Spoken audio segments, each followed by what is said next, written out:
شفاعة صلوا عليه وسلموا تسليما اللهم صل وسلم وبارك عليه وعلى آله.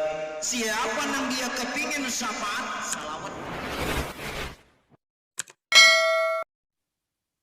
205 ya Musa. Bisanadina al-muttasil ila al-mu'allif qala alladhina yadfa'una karamatil awliya. Jadi ini lagi cerita tentang orang yang menolak keramat para wali. Oke, boleh dibaca Sidi Musa. Bismillahirrahmanirrahim. Wa bisanadikum al-muttasil ila al-imam Al-Hakim At-Tirmizi rahimahullahu ta'ala wa nafa'ana Allah bihi wa bi'ulumihi wa bi'ulumikum fid dini wa dunya wal akhirah. Amin. Qala alladhina yadfa'una karamatal awliya'i. Mudhaf. Wa hadha alladhi yadfa'u mithla hadha la ya'lamu min hadhihi al-asya'i illa asma'aha. Orang yang menolak hal seperti ini tidaklah mengetahui perkara-perkara ini selain dari sekedar nama-namanya saja. Wala ya'lamu sun'allahi 'alal qulubi. Dan dia tidak tahu tentang apa yang dilakukan oleh Allah Subhanahu wa taala terhadap qalbu-qalbu. Wa hum muqirruna bihadhil asma'i. Dan mereka mengakui adanya nama-nama ini. Falau alimu ma hadhil asma'u allati dzakaruha wa ma af'aluha 'alal qulubi lakanu la yahtajjuna bimithli hadhil hujaji. Sekiranya mereka tahu apa sebenarnya nama-nama ini yang telah mereka sebutkan nama itu dan apa perlakuan perbuatannya, pengaruhnya kepada qalbu, niscaya mereka tidak akan berargumentasi dengan argumentasi seperti ini. Niscaya mereka fahum yaquluna hikmatun. Niscaya mereka mengatakan hal demikian adalah hikmah, wa firasat, wa ilhaman, sebuah ilham. Wa laisa indahum wara'a hadhihi syai'un, dan tidak ada ucapan mereka lagi di belakang ini. Ya, jadi ada orang yang nggak ngerti tentang karamat aulia. Mereka cuma tahu istilah, tapi nggak tahu mustalah. Dia tahu istilah, tapi nggak tahu cakupan dari istilah tersebut. Misalnya hikmah. Oh, itu hikmah. Oh, firasah. Ternyata sampai sekarang kan nggak pakai ilmu hikmah, ya kan? Apakah ilmu hikmah versi kebatinan itu ilmu hikmah dalam ilmu thariqah? Beda. Ya. Hikmah bagi kita hikmatullah, ketepatan Allah. Ya, hikam itu kan hikmah. Apakah ada ilmu pelet di dalamnya? Sehingga waktu ijazahan kayak orang-orang kesurupan. Nah, antum melihat kan ijazah-ijazahan ruqyah, mukanya berubah. Aduh, apa itu ya? Untuk apa begitu-gituan? Emang kita perlu yang begituan? Kita udah cukup jadi manusia ahsanut taqwim. Jadi kita nggak perlu, dan itu bukan thariqah. Jadi tolong diluruskan bahwa ilmu kebatinan, ijazah-ijazah zikir yang berkembang di YouTube, ijazah-ijazah ruqyah, ijazah ini, ijazah itu bukan tasawuf. Itu bukan tasawuf. Tasawuf, kalau mau ya ini kitabnya, ya. Tasawuf itu ini kitabnya, lalu ada langsung prakteknya. Bukan sekedar wiridan. Jadi tasawuf itu ilmu dan amal. Ilmunya lebih dominan daripada amalnya. Nah, maka mereka nggak masuk di sini, mereka masuk lewat jalur thariqah.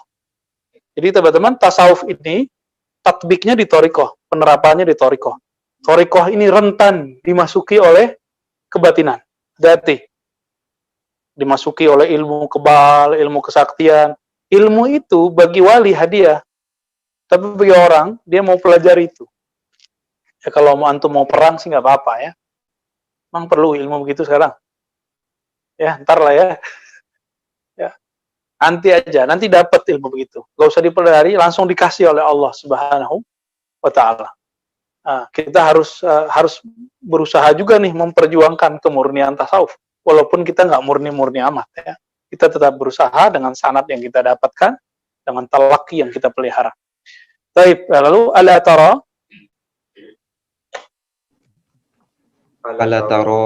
innaka tajidu fi masailihim annahum yaquluna mal farqu bainal waswasati wal ilhami.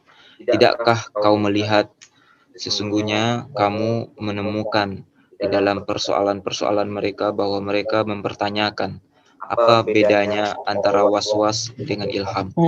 Walaita sya'ri hal ya'rifuna qissatal ilham wa kazfihi wa sifatihi.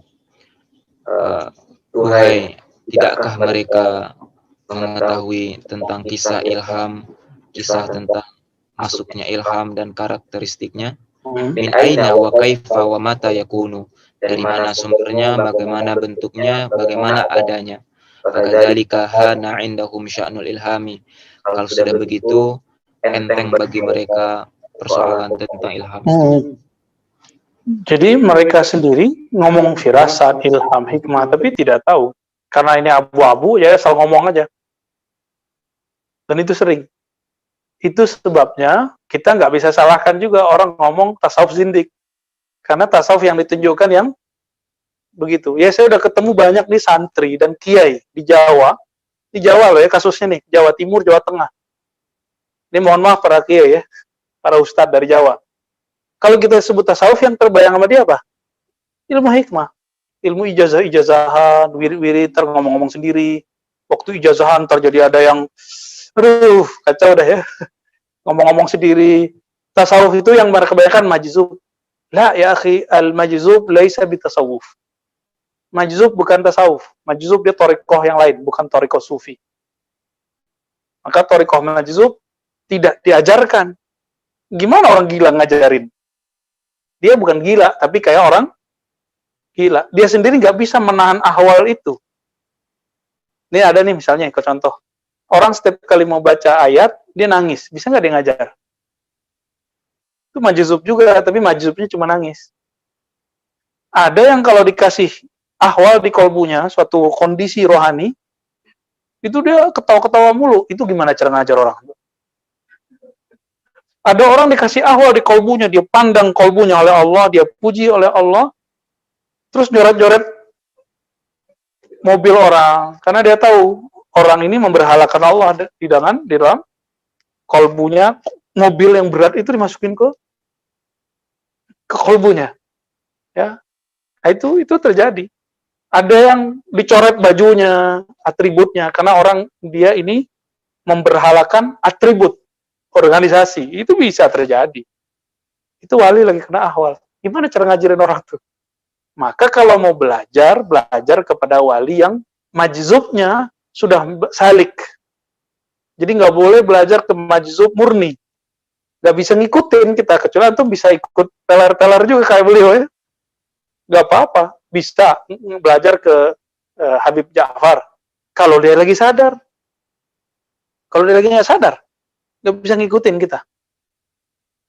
Itu yang diceritakan, saya pernah ceritain bahwa yang di kampung istri saya, Habib Hussein Bagil, almarhum Habib Ja'far ya, Al-Kaf, itu nggak kelihatan sholat ke masjid. Pas dibuka kamar, lagi sholat. Buka kamar satu lagi baca Quran. Orangnya masih hidup sekarang. Yang saksinya nih. Gimana tuh? Itu namanya mecah. Dia bisa mecah. Itulah yang dialami oleh Uwais Al-Qarni. Dia melihat pecahannya Rasulullah. Maka dalam ilmu hakikat, Uwais Al-Qarni sahabi. Tapi dalam ilmu hadis, dia tabi'i mukhadram. Bahkan, secara rohani, orang-orang yang talaki kepada Nabi langsung, itu adalah sahabat Nabi hakiki. Itu yang Nabi sebut dengan ikhwani. Secara hakiki, ini kan bukan ilmu hadis. Kalau ilmu hadis kan empirik, nggak ketemu fisik ya udah. Jadi kita kalau membahas ini harus jelas nih kamar-kamarnya di mana. Lagi ngomong ilmu hadis, lagi ngomong ilmu tasawuf atau ngomong ilmu hadas. khasnya antum itu ya. Wa qad balagha min sultanil ilham ma balaghana an Umar bin Al-Khattab. Nah, ini istilahnya sultan. Ini sultan ini istilahnya Qur'ani. Jika kalian punya kemampuan untuk menembus langit dan bumi, fanfuzu kan gitu ya. Sultan kalimatnya. La tanfuzu illa bisultan. Kamu tidak sanggup menembusnya kecuali dengan sultan. Maka sultan itu dalam ini menjadi istilah nama. Nah, ini yang jadi pertanyaan teman-teman ya. Itu nama sultan nama apa? Ya. Ntar pada maghrib kita jelasin ya. Kalau pada maghrib ingetin, dijelasin nama sultan itu apa. Nama murad, kalau bahasa kitab Al-Ghunyah. Kalau di kitab Ghunyah ada murid punya nama jasadnya. Ada murid punya nama setelah dia diangkat jadi wali atau dia diangkat jadi murid oleh guru yang wali. Namanya nama sultan, ya. Sultanul ilham, kekuatan ilham itu sebagaimana sampai dari kisah Sayyidina Umar, nataqa 'alal minbar 'alal ilham. Jadi beliau lagi di atas mimbar. Bayangin saya lagi duduk begini. Saya lagi duduk begini nih. Oke? Nah, saya panggil teman saya lagi di Kalimantan. Misalnya namanya ya Abdul Wahab. Uzkurullah. Assalamualaikum ya Abdul Wahab. Dijawab di sono. Kalau dulu orang nggak bisa bayangin, kalau sekarang kan ada handphone. Ya kan? Susah amat. Handphone itu kinerjanya gimana? Ada handphonenya. Satu. Kalau ada handphone cukup nggak? Harus dicas dulu kan? Harus dicas dulu. Ada pulsanya nggak? Itu dia. Pulsa harus diisi sekali sebulan kan? Betul. Dicas sekali setiap hari? Gitulah kolbu. Jadi kalau antum mau bisa berkoneksi secara rohani, itu mirip-mirip kayak handphone. Jadi kita punya perangkat itu dulu namanya telepati. Kalau sekarang namanya telepon. Ya sama aja ya. Gimana caranya? Harus disambungkan dulu. Karena sekarang metodenya canggih. Ya. Metodenya gimana? Diisi pulsa. Ngisi pulsa, ada namanya Telkomsel. Ya. Nah, Telkomsel itu Torikoh. Torikoh Telkomselia. Ada orang yang ngambilnya tiap bulan. Ada yang dia sekali setahun. Ya kan? Ada yang prabayar, ada yang pasca bayarnya sama begitu. Ada yang mau nelpon setiap hari, ada yang cuma nelpon sesekali. Ada yang menggunakan ya layanan telepon Telkomsel, ada yang pakai WA, begitu. Ada yang putus-putus, ada yang kelihatan gambar. Sama. Orang kalau berkoneksi secara rohani, ada yang bisa ngeliat gambar. Kasyaf namanya. Ada yang cuma dengar, kasyaf juga. Kasyafnya ada yang bisa lihat tapi nggak bisa dengar. Kan lagi gitu kan. Dan Nur sering ziarah, sering dengar orang berkalam dari dalam kubur. Emang itu jin. Bisa jadi korin, bisa jadi asli dari dulu. Tahu dari mana? Sir kita bisa ngecek. Karena sir ini kan dia punya alat filter. Dia tahu, dia ngomong jin, dia ngomong korin, dia ngomong siapa. Tapi ada tekniknya supaya tahu. Nah, itulah ilmu walayah, kewalian. Kalau enggak, nanti yang datang korinnya, setannya, khodamnya.